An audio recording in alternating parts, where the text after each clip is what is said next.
మహిమగల శ్రీ రేణుకా ఎల్లమ్మ తల్లిని దర్శించుకోవడానికి కేవలం భాగ్యనగరం నుంచే కాదు, 2 తెలుగు రాష్ట్రాలతో పాటు దేశం నలుమూలల నుంచి ఇక్కడికి భక్తులు తరలివచ్చి ఆ అమ్మవారిని దర్శించుకుంటూ ఉంటారు.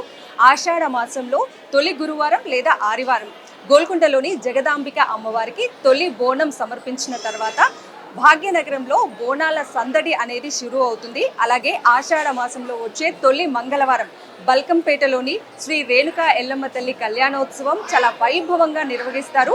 కళ్యాణోత్సవం నుంచి 3 రోజుల పాటు కూడా ఈ వేడుకల్ని వైభవంగా నిర్వహిస్తూ ఉంటారు. ఈ నేపథ్యంలో కేవలం హైదరాబాద్ నుంచే కాకుండా ఆ మహిమగల రేణుకా ఎల్లమ్మ తల్లిని దర్శించుకోవటానికి తెలుగు రాష్ట్రాల నుంచి అలాగే దేశ నలుమూల నుంచి కూడా భక్తులు తరలి వస్తూ ఉంటారు. కోరిన కోరికలు తీర్చే కొంగు బంగారం ఆ రేణుకా ఎల్లమ్మ తల్లి. సో ఈ ఆషాఢ మాసంలో రేణుకా ఎల్లమ్మ తల్లిని దర్శించుకొని అమ్మ మమ్మల్ని చల్లగా చూడు తల్లి అంటూ భక్తులు ఆ అమ్మవారిని వేడుకుంటూ ఉంటారు.